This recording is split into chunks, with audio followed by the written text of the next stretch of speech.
sikapnya selalu mengundang provokasi, selalu macam-macam nanti. Lah kalau ini tetap dibiarkan dan diberikan izin, itu sangat berdampak terhadap kerukunan antar umat beragama yang ada di Kota Malang. Makanya kita menolak adanya acara ini. Karena di They gather together and they read the Quran, thinking that it will be good for the person who's dead. Since there is no Quranic verse or there is no hadith from the Prophet, which wherever anywhere it's mentioned that we should do this. If a person is alive, when he's alive, you should read the Quran. Now imagine a person dies and then you read the Quran for him. There is no evidence in the Quran and the hadith. This is not bid'ah. It is an innovation. That is not what the Prophet. Assalamualaikum warahmatullahi wabarakatuh. Alhamdulillah wassalatu wassalamu ala rasulillah wa ala alihi wa sahbihi wa man walah amma ba'du. Sahabat yang dimuliakan Allah subhanahu wa ta'ala, pada kesempatan kali ini ada pembahasan yang begitu viral, yaitu penolakan Dr. Zakir Naik di Kota Malang. ceramahnya selalu mengundang provokasi, selalu macam-macam nanti. Lah kalau ini tetap dibiarkan dan diberikan izin, itu sangat berdampak terhadap kerukunan antar umat beragama yang ada di Kota Malang. Makanya kita menolak adanya acara ini. Karena di Pastinya ini tidak lepas dari beberapa pemahaman yang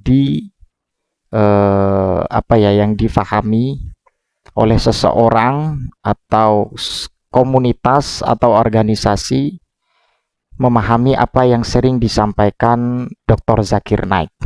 They gather together and they read the Quran, thinking that it will be good for the person who's dead.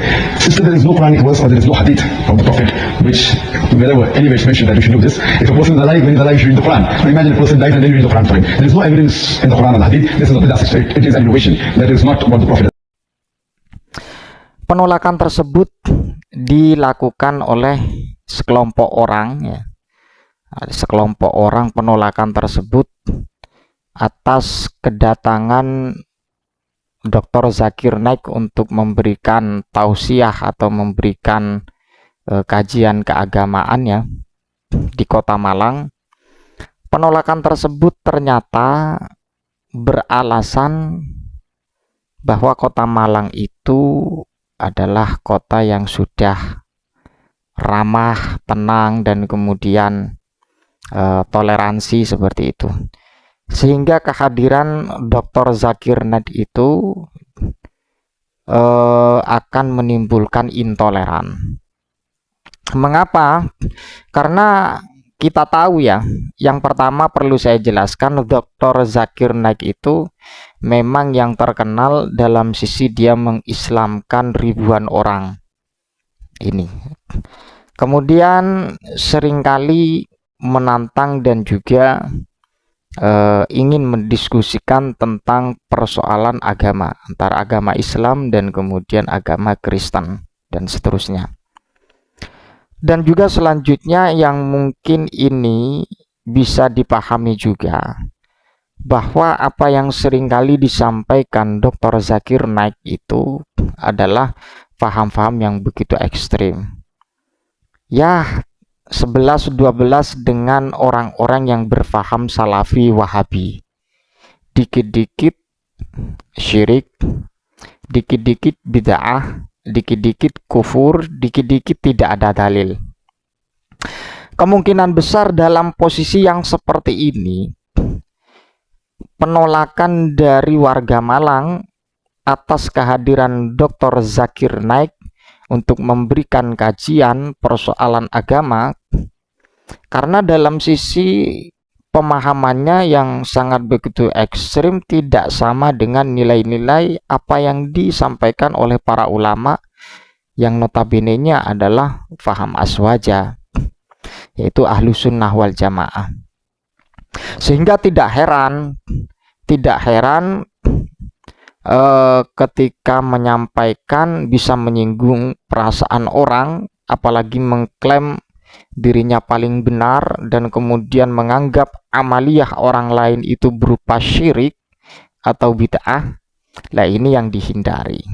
Ya, sekalipun Dr. Zakir Naik ini acaranya ya sudah terlaksana, tapi saya memahami dalam persoalan penolakan tersebut memang bersumber dari itu. Dan kemudian yang kedua, memang nanti takut ada menyinggung persoalan-persoalan yang memang terkhusus kepada agama yang lain.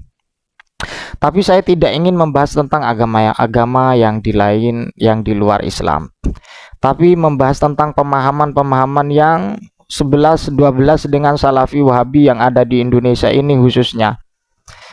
Dia paham teks lahiriah, dia paham teks Al-Quran secara lahiriah, paham teks hadis secara lahiriah, dan kemudian menjadikan payung hukum untuk membid'ahkan amaliyah orang, mensyirikkan amaliyah orang, kemudian mengkufurkan amaliyah orang.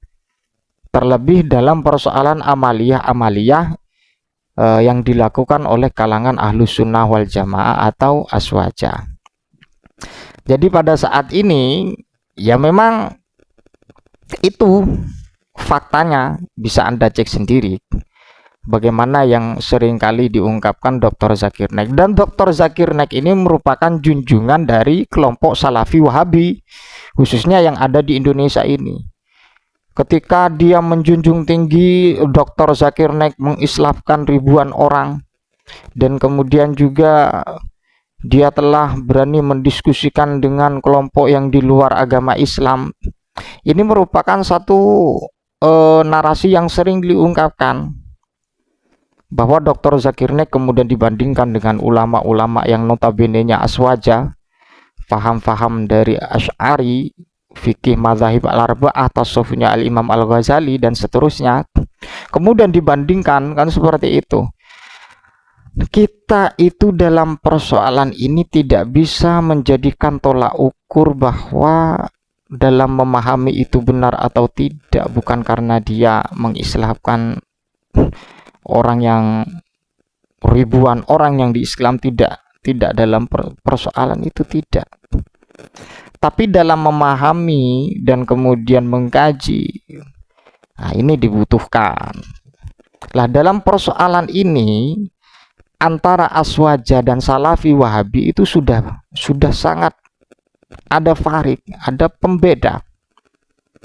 Ya pembedanya bagaimana? Dia memukul amalin Aswaja sebagai bid'ah dengan mengkanter hadis secara lahiriah, mengkanter Al-Quran dengan lahiriah. Padahal persoalan tersebut itu di luar kajian yang ontesitas sebenarnya. Buktinya apa? Ya dalam persoalan bid'ah, persoalan kufur, syirik, dia menggunakan Al-Quran dan hadis, padahal mafhumnya tidak sama dengan al-murad daripada hadis dan Al-Quran. Pada intinya itu. Jadi ya tidak heran ketika seorang Salafi Wahabi menjunjung tinggi Dr. Zakir Naik, karena faktanya sudah mengislamkan beberapa orang, jumlah yang banyak. Akan tetapi dari sisi pemahamannya ini ya butuh dikaji ulang juga, karena dalam mengkritisi orang yang di luar Islam itu ya kita cukup dengan paham Al-Quran saja sudah bisa untuk mengkritisi. Tapi ketika ingin mendalami secara ta'amuk, ya ta'amuk fil hadis, ta'amuk fil Quran, ini tidak bisa untuk kita pahami secara lahiriah. Jadi seperti itu. Untuk buktinya itu sudah banyak buktinya. Mereka itu paham lahiriah, tidak sesuai dengan apa yang menjadi murad, maksud daripada Al-Quran dan hadis. Mudah-mudahan bermanfaat. Ihdinas syaratal mustaqim. Wassalamualaikum warahmatullahi wabarakatuh.